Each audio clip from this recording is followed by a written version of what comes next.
জানেন পৃথিবীর কোন দেশে একটাও গাছ নেই? নাম শুনলে বিশ্বাস হবে না। তবে জানেন কি পৃথিবীর এমন দেশ রয়েছে যেখানে মাইলের পর মাইল হেঁটে গেলেও চোখে পড়বে না গাছ? নেই বললেই চলে। এমন একটি নয়, দুটি দেশ রয়েছে। গাছ লাগান, প্রাণ বাঁচান। যতদিন এগোচ্ছেন চিরসত্য এই বাক্যর মর্ম হারে হারে টের পাচ্ছে মানুষ। বছর বছর আরো বাড়বে গরমের পরিমাণ, গলছে মেরুর বরফ। ভরসা একমাত্র গাছ। কিন্তু পৃথিবী এমন দুটি দেশ রয়েছে যেখানে একটিও গাছ নেই।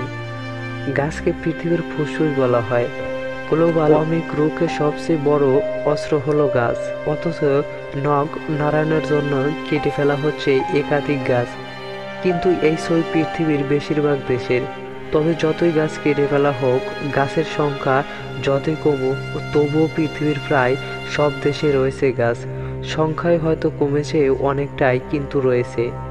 তবে জানেন কি পৃথিবীর এমন দেশ রয়েছে যেখানে মাইলের পর মাইল হেঁটে গেলেও চোখে পড়বে না একটিও গাছ?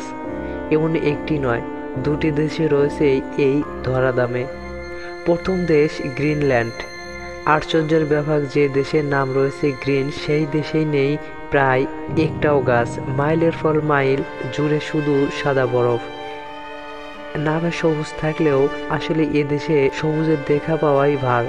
দ্বিতীয় দেশ হলো কাতার।